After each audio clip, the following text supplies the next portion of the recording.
Assalamualaikum warahmatullahi wabarakatuh. Halo kawan-kawan, halo semuanya, halo teman-teman. Saya ucapkan banyak terima kasih yang telah mengklik video ini. Pada pertemuan kali ini kawan-kawan, kita akan melakukan kegiatan yang dimana yang disebut dengan pengendalian hama dan penyakit. Nah, kali ini kita fokus ke pengendalian penyakit ya, hama maupun penyakit. Nah, pengendalian hama penyakit yang menyerang tanaman cabai untuk saat ini yang paling parah adalah yaitu patek. Patek ini disebabkan oleh namanya jamur. Jamurnya bukan jamur yang besar, akan tetapi jamurnya yang ukurannya mikro. Ini jika cabai terserang kayak gini, nilai jualnya menjadi lebih murah. Sehingga ketika nilai jualnya lebih murah, otomatis perolehan keuntungan itu murah kan kawan. Dan ini sangat drastis, harganya cukup murah sekali. Ibarat harga cabai saat ini bisa sampai 70, 80. Nah, ini paling cuma 8.000, tapi rata-rata pembeliannya 5.000 kan kawan, semacam itu hanya dihargai 10% dari harga normalnya kan kawan. Nah, 10% dari harga normal itu jika cabainya banyak yang terserang kayak begini, otomatis maka kerugian yang kita peroleh itu cukup banyak ya. Meskipun ini dijual tapi ya masih rugi lah kan kawan, kalau semisal semuanya terkena kayak gini. Nah, inilah yang menyebabkan petani cabai atau penjualan cabai itu harganya cukup mahal. Itu karena ini kan ini ya, ini menjadikan stok cabai yang kondisinya kualitasnya cukup bagus menjadi sedikit. Dan yang jelas karena jumlah barang yang cukup sedikit sedangkan permintaan yang cukup banyak, itu menjadikan harga cabai itu menjadi mahal sekali kan kawan. Dan ini paling masuk biasanya cuma hanya di warung-warung bakso, mie ayam kayak gitu. Biasanya orang-orang yang menjual kayak gitu biasanya digunakan cabai yang kualitasnya kayak gini kan kawan. Karena misal warung bakso mie ayam menggunakan cabai yang kualitas bagus untuk dipergunakan atau dijual ya, itu nantinya ketemunya rugi. Karena karena harga cabainya saja sudah mahal kan kawan, semacam itu. Dan yang jelas ini pengendalian harus dilakukan oleh para petani yang membudidayakan cabai. Nah, pengendaliannya bagaimana? Pengendaliannya cukup sederhana kan kawan. Cabai-cabai yang ada di lahan kami kayak gini itu dikendalikan dengan dua cara, secara kimiawi dan secara teknis. Nah, secara kimiawi itu kita kendalikan dengan cara kita semprot ya kawan-kawan. Kita semprot menggunakan bahan kimia yang dapat mencegah atau menekan penyebaran ini kan kawan. Karena si penyakit ini itu sampai sekarang ya, racun yang bisa menghilangkan ini belum ada kan kawan. Tapi untuk pencegahan ya sudah ada kan kawan. Oleh sebab itu kita cegah agar apa? Agar kita bisa memperoleh cabai dengan kualitas yang bagus. Dan di sisi lain pencegahan sendiri kita lakukan dengan cara secara kimiawi, dengan cara dispray kawan-kawan.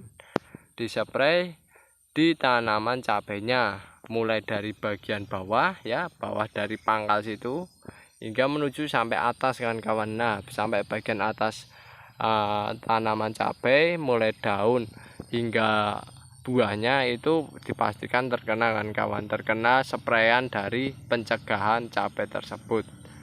Nah, oleh sebab itu yang pertama yang kita lakukan adalah melakukan pencegahan dan menggunakan secara kimiawi.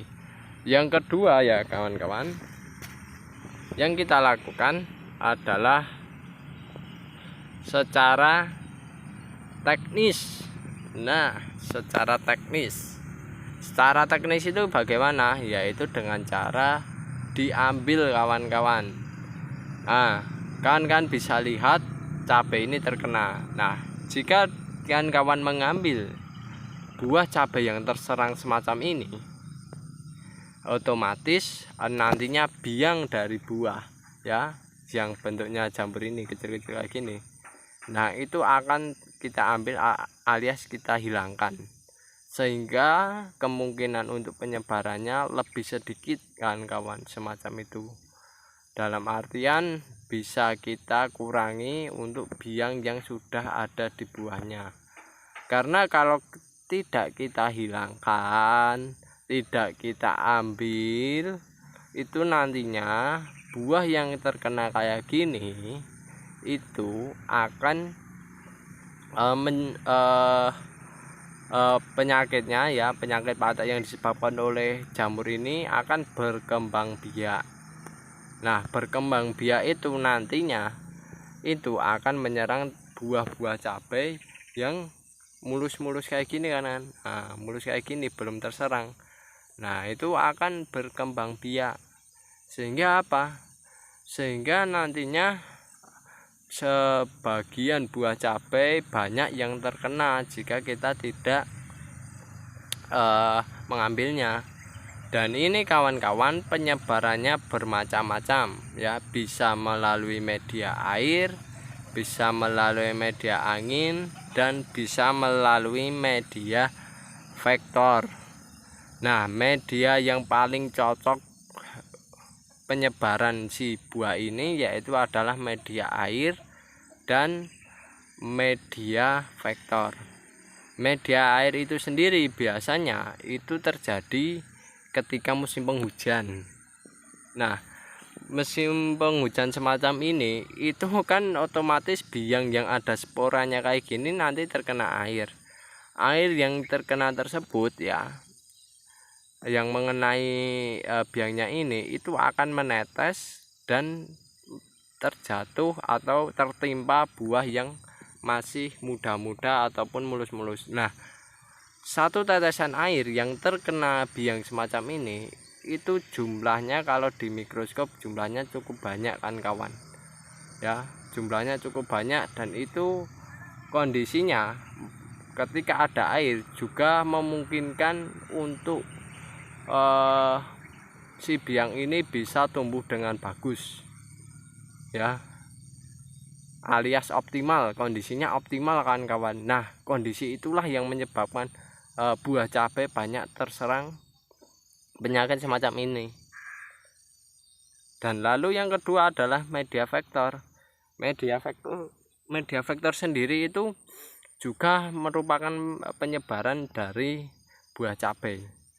Media vektor sendiri itu bermacam-macam, bisa manusianya, bisa juga hama atau hewan yang ada di tanaman cabai. Nah, hewan yang ada di tanaman cabai itu sendiri kalau melewati ini ya, tersentuh saja ya, tersentuh istilahnya, atau tangan kita tersentuh dengan biangnya ini, lalu kita tempelkan ke buah yang masih bagus kayak gini. Nah, itu lama kelamaan juga kayak gitu kan kawan. Juga sama halnya air, sentuhan tersebut membawa spora, sporanya menempel di buah, dan pada akhirnya buah tersebut juga terserang kayak gini. Nah, salah satu langkah yang paling cocok menurut kami yaitu diambil secara teknis dan dilakukan secara kimia, agar pencegahan secara kimia diperoleh, secara teknis diperoleh, nanti kemungkinannya itu diperkecil ya, kemungkinan untuk yang tumbuh itu diperkecil ya, semacam itu.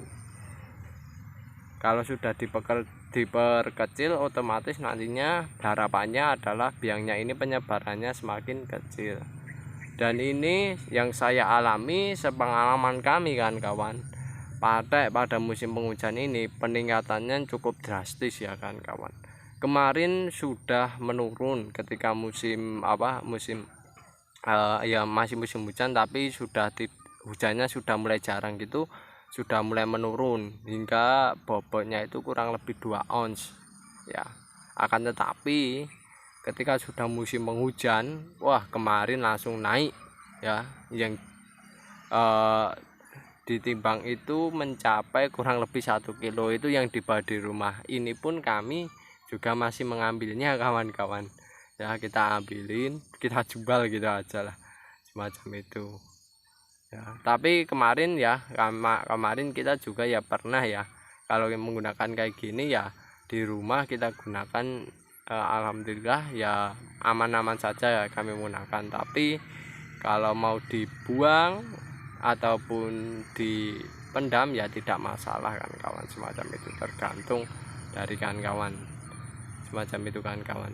Dan jujur saja ini cabai ini merupakan salah satu hal yang cukup kawan, strategis ya kan, karena kebutuhan cabai di Indonesia itu cukup banyak. Dan yang jelas kondisi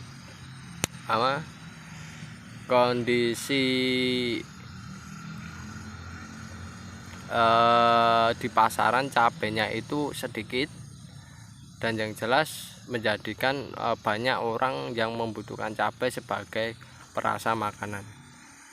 Sehingga meskipun ada yang bagus, ada pun yang jelek, itu di pasaran laku semua kayak gitu kan kawan. Dan di sisi lain petaninya ya, jika semisal yang laku cuma yang buah bagus-bagus saja, itu kerugian ya ada kan kawan, semacam itu, alias keuntungannya sedikit lah, keuntungannya sedikit, bahkan ya ada juga yang rugi kan kawan, semacam itu. Dan oh ya kan kawan, saya ingatkan kawan-kawan, dalam membudidayakan cabai pastikan gunakan cabai yang tahan kan kawan ya, yang tahan akan serangan pate, yang tahan penyebarannya sedikit ya. Karena kami membandingkan antara yang cabai varietas ori ya, ini bukan urusan jual beli, tidak, tapi kami cuma bicara fakta ya. Varietas ori ya, yang semacam di depan ini, dengan varietas Bangkok yang kayak di samping itu, nah itu untuk penyebaran atau ketahanannya lebih tahan yang ori kan. Ori itu semisal terkena buahnya kayak gini, untuk menyebar atau untuk tumbuh di buah yang lain itu tidak mudah terserang kayak gitu kan kawan, tahan kan kawan, semacam itu. Sehingga buahnya yang menghasilkan buah yang berkualitas yang lebih bagus ya, lebih bagus dan lebih baik. Sedangkan yang varietas kayak gini, jika terkena kan kawan, wah itu penyebarannya cukup cepat sekali kan kawan, sehingga menghasilkan buah yang berkualitas itu kurang kan kawan. Meskipun harga jualnya tinggi, kalau yang dihasilkan itu sedikit ya saya rasa ya rugi kan kawan, semacam itu. Maka dari itu para petani cabai itu meskipun terkadang harganya mahal, entah petaninya entah pembelinya itu mau kan kawan. Karena kebutuhan yang cukup banyak, dan yang jelas biaya produksi harus tertangani kan kawan. Karena kalau sudah rugi ya, ibarat sudah rugi kayak gitu ya, petani tidak bisa apa-apa kan kawan. Dalam artian gini, petaninya ya kalau mau untuk budidaya ya tidak bisa berkelanjutan, tidak bisa menghasilkan cabai lagi ya, karena rugi kan kawan. Pasti petani beralih ke komoditas yang lain yang sekiranya menguntungkan dan tidak rugi. Oke kawan-kawan, itu dulu informasi dari saya. Jika ada kekurangan maupun kesalahan dalam pembuatan video kali ini, sekali lagi kami mohon maaf yang sebesar-besarnya. Semoga kawan-kawan dari video ini bisa mengambil hikmah dan ilmu yang positif ya kepada kawan-kawan, dan semoga kawan-kawan bisa menjadikan budidaya tanaman kawan-kawan lebih maksimal dibandingkan tanaman-tanaman kami kawan-kawan. Oke, itu dulu saya akhiri. Wassalamualaikum warahmatullahi wabarakatuh.